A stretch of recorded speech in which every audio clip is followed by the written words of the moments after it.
Welcome to Al Shishi, and thank you for joining us.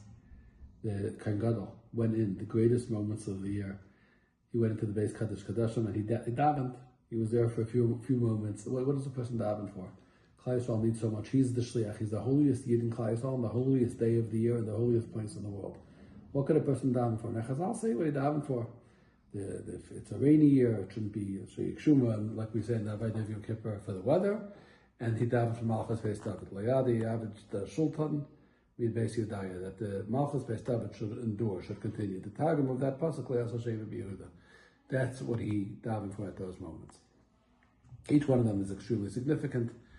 This is not the time or the place to discuss why. I also don't have a good reason why. Why did he say in targum? That's the question. Why didn't he say Le'as Hashem B'Yehuda? If he was making it feel for Malchus Beis David to endure, that was fundamental to the kiyum, to the existence of Klal Yisrael. Why did the Kohen Gadol say it in the Lashon of Aramaic? Why didn't he say it in Lashon Kodesh like the original pasuk?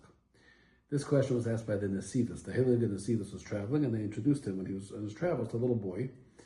And the boy was a brilliant boy and a prodigy. And they brought him to the Nesivos. They said, "This boy in this town, in this shtetl, he's the genius." So the Nesivos asked him this question. He said, "What are you learning?" He said, "He's learning Yuma." He says, "He's learning Yuma." What did the Kohen Gadol say?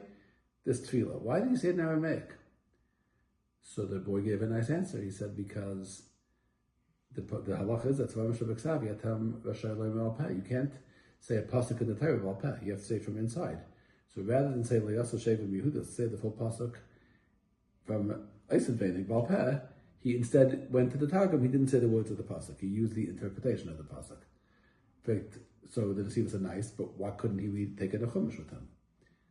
So the boy said he couldn't take it a chumash because he was going in, his hands were full. He had the coals, he had the machtan, he had the ladle with the ketairis. His hands were full. How is he supposed to hold a chumash? So the Nesivos loved the answer. He said, Muftachani, I'm sure that you're going to be a Rabbi Yisrael. You're going to be a big Rav one day. And the child ended up becoming a Pshiyah L'Kutna, the guy in Pshiyah L'Kutna, Yeshua Malkai. So I heard this from the Talmud Rabbi Shlita. He said, what was so impressive about the answer that the Nesivos said, wow, you're going to be a Rabbi Yisrael. It's a good answer. It's a very nice answer. But why is it worthy of that kind of accolade, that kind of praise? So he said so good, told the Rabbi. He said that Chinuch doesn't mean to spit out information. You know, we all went to school and we had to learn dates and places. And we all went through the experience, if you went to school in the 80s and the 90s, of just having to know what date and what. But what does that mean for me? What does it do for me? How does that inspire me? How does that obligate me? How does that speak to my life? A lot of times we didn't know that. A child has to take the information he's being given, like the Kotzker Rebbe said. They told him about somebody as at Galant Gan Shas. The Kotzker Rebbe said, "What's Shas em Galant? What did Shas teach him? Very good, he learned Shas.